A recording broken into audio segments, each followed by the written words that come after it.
So yesterday morning, I pull into the parking lot, right? Park in the spot that I have been parking in. Thank you, Ethan, for allowing me to park in my spot again. And as I'm pulling in, the Titanic pulls in behind me. One of the biggest trucks I've ever seen in my life, all right? Like a huge F50 or whatever?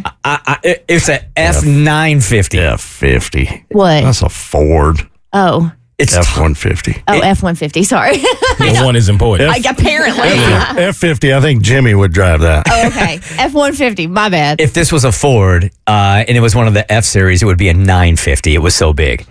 It's not that big. It's Tommy's truck. Let's talk about this And thing. it is Why? It is a Chevrolet. Okay. Oh, Because it's a Chevy. if you're a NASCAR fan, Yeah. you're Toyota, you're Chevrolet, or you're Ford. I happen to be Chevrolet. Man, I remember. My dad was a Chevy guy. Yeah. I think this might be a Southern thing. In Texas, when I lived there, it was very divided. You are a Ford person or you are a Chevy person, and there is nothing in between. And then you've got like the decals on the back of the car where you got somebody like peeing on a Chevy logo. Calvin from Calvin and Hobbes. Right? I mean, it was that serious, all right? So Tommy clearly is taken aside. Okay, so let me paint the picture. I have gone electric. My wife has an electric car. It's very fast. It's a Kia EV6 GT, 0 to 60 in 3.2 seconds. There is no amazing. electricity left in Atlanta if you are using it on that truck, that Titanic. Oh, there are cars out there way faster than that, like the Cybertruck, which I would never have one of those. If that's your thing, that's your thing, but that is not me. You could put a Cybertruck in his glove compartment.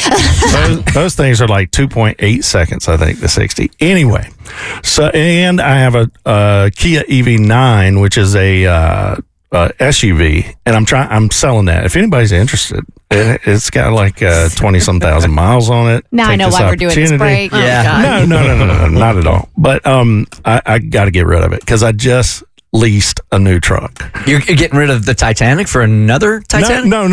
The EV9, the SUV. I'm getting rid of that. I got the truck so that I could pull my camper that we just bought back in December because we're campers now. I'm an outdoorsman. I don't know if you know that. I got my axe under the control board here. So found this truck. I've been searching high and low. It was a countrywide search. I finally get the truck. I get it when we're on vacation on Thursday. So a week ago, last Thursday, I got it. Beautiful truck. Dallas from the country station next door. She drives trucks and Jeeps and all that kind of stuff. And she came in and she goes, man, that's the best looking Silverado I've ever seen. It's a 2025 Chevy Silverado EV RST. When you got people from the country station coming over and going, that's the most country thing I've ever seen. You've done something special. I took that as high compliment. It could get no better than that.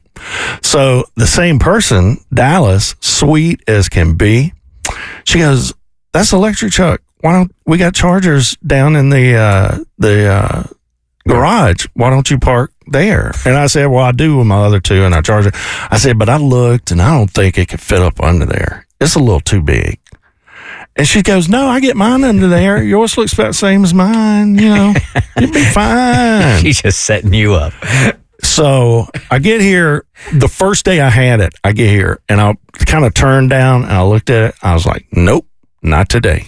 So I went and I parked at this spot over where me and Kristen park. It's a little more roomy, but it's outside the elements. I got a black truck, black interior. It gets hot in the truck. So I was trying to park underneath and get a free charge because we have free charge in here. So the other day, Friday, I come in and I was like, you know what? Today's the day. Tommy could use some free charging and so could Black Beauty, which is what I named my truck. So I go and I get out and I stand on the running board and look up at the roof. And it's got like one of those fin things, whatever's in those fins. I don't know. Satellite radio, all that crap. The expensive stuff. Yeah. And I look and it clears it by maybe 2 of Kristen's hairs. Just enough. And I get through. Then I get to the next little barrier and I get out. And I do that like 10 times going 50 feet between me and the parking space just to be extra careful. This is Black Beauty. I've wanted this truck. I wasn't going to mess it up.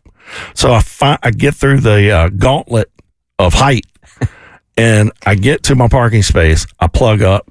Sweet daddy, I am charging. I am getting free juice. Don't have to pay for it. It's awesome. You're a good American. So I go to leave on Friday. You should come out the way you come in.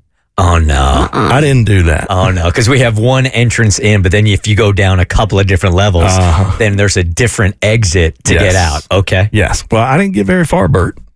As a matter of fact, I pulled a Bert. If you remember, Bert has hit his garage a couple times with my Bronco. I moved into an older house, and I was in more contemporary homes, so I could put my truck in it, and then not knowing I hit my Bronco twice. I'd taken the soft top off of it. The first time, it cost my insurance $15,000 before they said, "Hey, I think we're done with you." Well, I started driving. And I started to do what I did when I came in, checking each of the little drop down things, the whatever holds the parking garage up. And I would get out and I looked at that first one. I was like, yeah, I'm fine. So I go to the next one and I slowly go under it. No noise. I'm like, yeah, I got it. I go to make the turn and it looked a little bit lower or either I'd gotten a little bit higher, which is possible. I'll explain in a moment. I go to make the turn. Oh,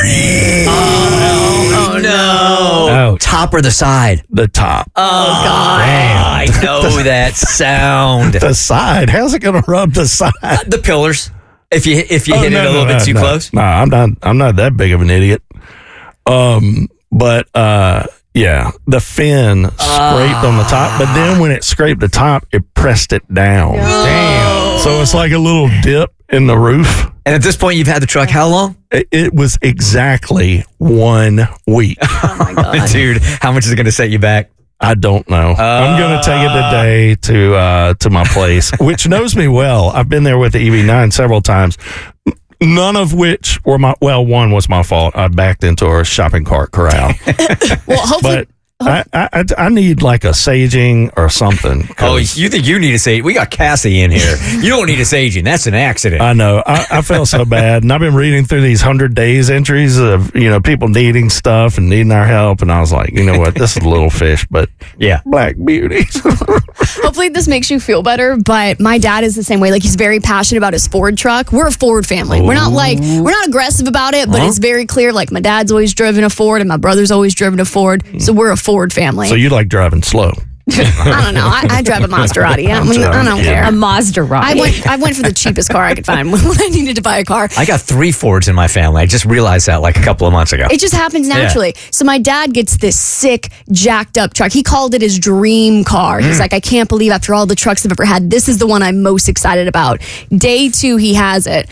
And he has a completely glass top roof. Somehow, same thing, parking garage, totally scrapes up the top. So he's like, oh, okay, I'll just go get it fixed. He's like, an old man who makes a lot of money. Unfixable. So now he just has this entire scratch down the top of his truck that you cannot get rid of. It's the worst. I was going to ask, what's the quickest somebody ever damaged a car out of buying it? Day 2? Day 2. I wonder if somebody could beat that. We're going to ask that question later on in the show. I think that's a great question.